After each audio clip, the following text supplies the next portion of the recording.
যে অন্যায় যে করে আর অন্যায় যে সহে তব কিনা তারে যেন তৃণসমদহে। বলছেন যে অপরাধ করে আর যে অপরাধ সহ্য করে দুজনেই সমান অপরাধী। তুমিও অপরাধী মনোজিতের মতো।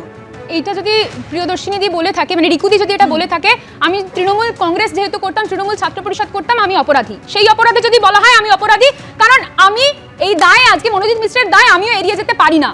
সেই প্রসঙ্গে যদি বলে থাকে তাহলে আমি অপরাধী, 100 বার আমি অপরাধী। আমি অপরাধী বলে আমি ভুলকে ভুল বলছি, আমি ঠিককে ঠিক বলছি, আমি অন্যদের মতো বলছি না। ওটা রাজন্যার আসল ছবি। রাজন্যা এখন ফেসে গিয়ে বলছে এই করা বিকৃত ছবি। আমাকে এটা প্রমাণ দিতে হবে বারবার, আমাকে এটা প্রমাণ দিতে হবে।